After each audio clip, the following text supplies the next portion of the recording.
So I just finished curling my hair, still waiting for the curls to fall, still have to finish my makeup, but normally we'd be going straight to the newsroom right now. But with everything happening in the world, we have a new normal where I go straight to my live shots. But today, that means I'm not going anywhere. For now though, reporting on my couch, weirdly enough, Clancy Burke, Local 12 News. It looks nice in there, Clancy, nice and comfy. Yes, guys, the news is coming to my apartment. We have all of these contraptions thanks to Brian over here. Brian, tell them about how you're the king of lighting. As you do that. Yeah. Well, I don't know if I want to say the king of lighting, but I do love some good lighting. It can make the difference on any kind of piece of video. Instead of looking like a selfie shot, it could look like something out of a movie set. Local 12's Clancy Burke is showing us how this virtual cafe works. Clancy, we all love your house. Bob, it was cleaning week last week. That's the only reason you're welcome into it now. Okay, so I'm gonna show you guys the before of what I look like without Brian's lighting. Like, look at me, okay? So this is the before, and then you are going to see this is the end product. Oh my gosh, guys, it's night and day. Looks so much better, and I mean, there's so much going on. First of all, we have, I've never seen anyone use this before, a red light in the background. Brian, explain to me what this does and what you were saying about my shirt color. It's just a light that changes colors so I can match it to whatever you're wearing to kind of contrast it a little bit. It just gives a little different pop in the background. It's not like a major light I would put in front of you like these big lights here. It gives you a little bit of an accent. Basically, what you guys are looking at, not every photographer does this. Brian has like a 3-light setup. Yeah, I mean, that's just your normal, like basic like film style lighting. It just helps even out shadows, gives you a little bit more of kind of beauty lines in your jawline, your cheeks.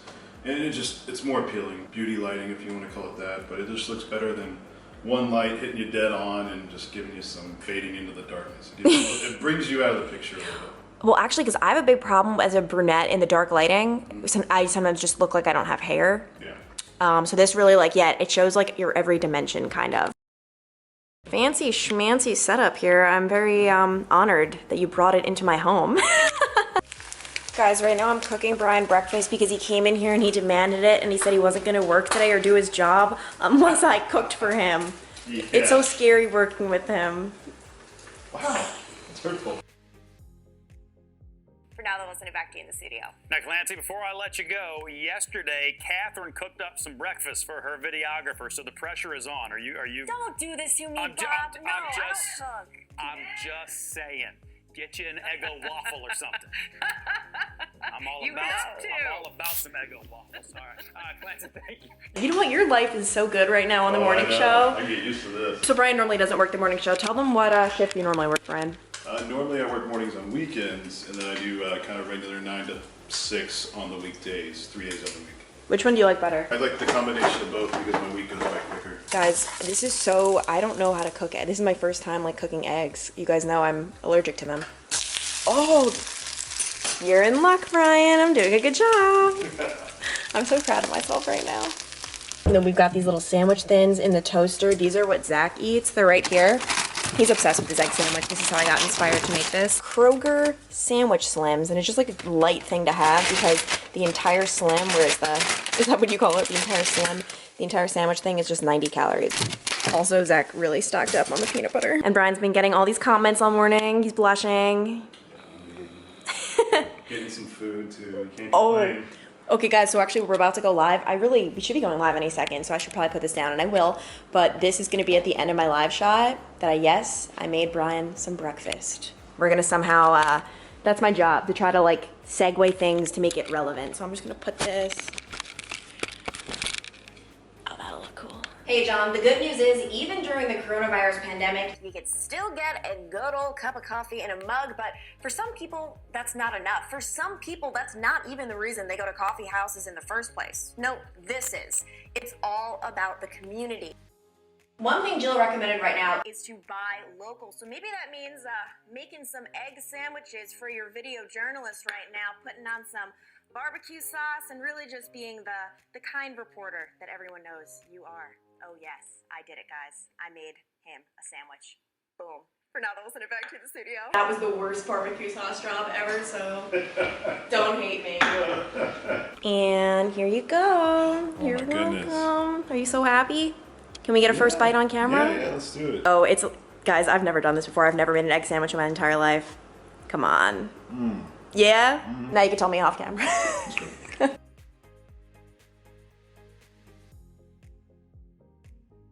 Well, I guess it's a good thing I'm working from home, considering I just dumped tea all over my shirt. I could do a little wardrobe change.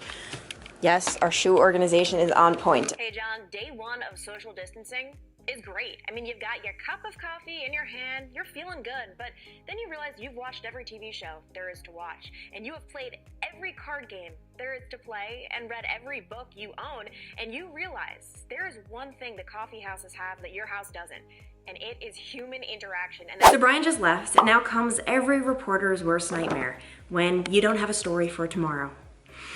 I have just been on my phone emailing and calling and texting so many people, and one of the struggles with the morning shift is so many people just aren't at work yet. They're not awake, they're not checking their phones. I mean, it's not even 9 o'clock in the morning, which is typically when people do all that stuff, and you're kind of under a time crunch in the morning show because I work until 12:30, right? So I need to get all this done, get all this going really early in the morning, but a lot of people aren't ready to meet right off the bat. So right now I'm just searching for story ideas. I mean, there are so many ideas out there. I feel like we have infiltrated the coronavirus news stories. We've done so many of them. I'm trying not to repeat. Right now I'm actually in 3 different text message conversations with 3 of my coworkers because I'm like, did you do this story already? Like, did we cover this? Because there are just so many of them. I don't know. I'm losing track. Also, this was my little cheat sheet this morning to remember the name of the place I was talking about because I don't really do scripts. I just talk, but I kept forgetting the name just in conversation with Brian. So I was like, we need to make a cheat sheet. So for every single live shot, this was just not too far away from me, and I would glance at it, and it was great. On that human interaction and that connection,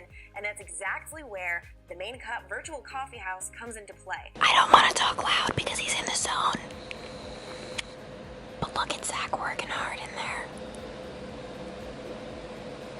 But I just finished up an interview with a journalist from Italy, and it was so interesting, first of all. Also, I can confirm The police telling me to keep the audio works. I was so scared. As you guys know, Italy, I think it's about 10 days ahead of us as far as what's happening with the coronavirus. That might not be an exact statistic, so don't hold me to that, but they're a little bit ahead of us, and it's just insane hearing what's happening in Italy. I mean, the amount of deaths there still are a day. Things are getting better, but she was telling me in Rome, there are no cars on the street, there are no humans on the street, like, and to see a major city like that so empty is insane. And she was saying, just from her own insight, seeing what happened in Italy, I think Trump was estimating that 100,000 people will get the coronavirus in America, and she said no.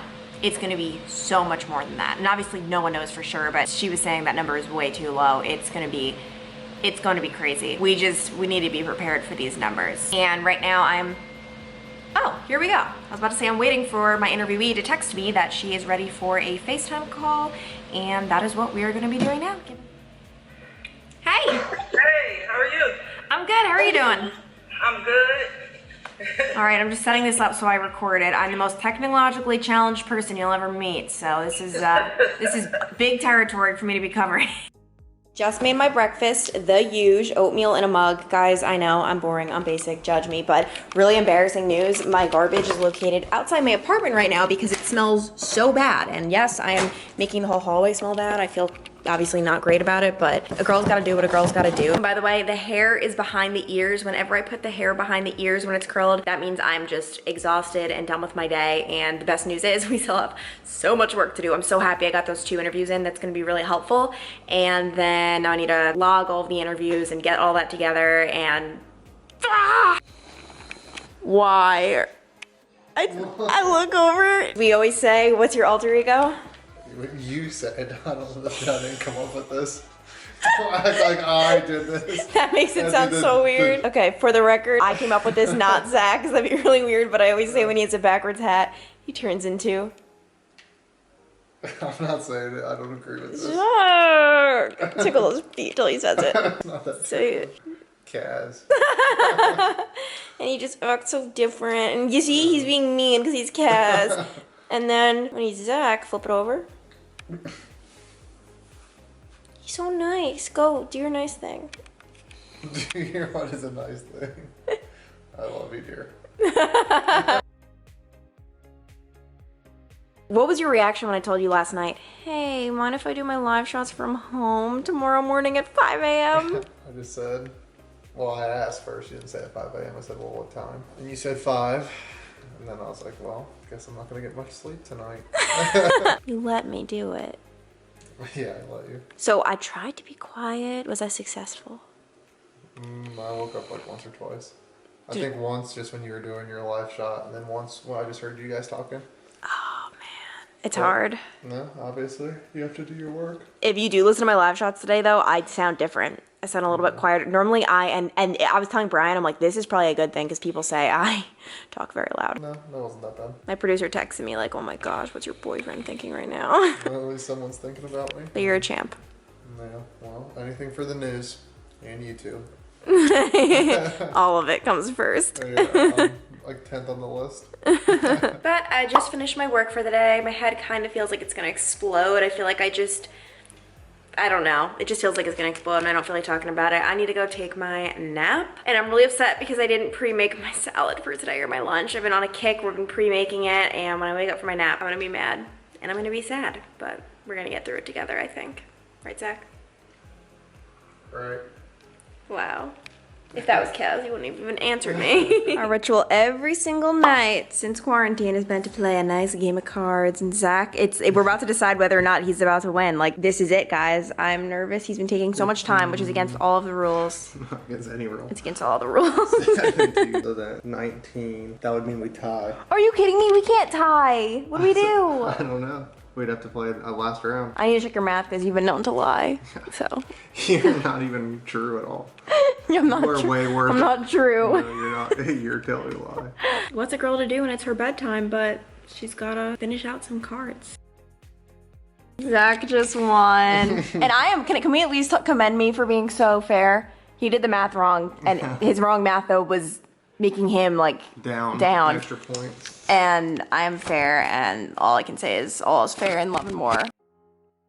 Guys, I don't know what's happening. I get a really bad deck of cards every time, and Zach's clearly been messing up the math this whole time. So I need to... The last 2 times you've checked it, I've been wrong for myself. Yeah, I know, but I've never been wrong, so that's the funny part. You want to do another math test? Just kidding. And that, my friends, is the perfect way to end off my night. See you, I don't know when, next time. Until next time.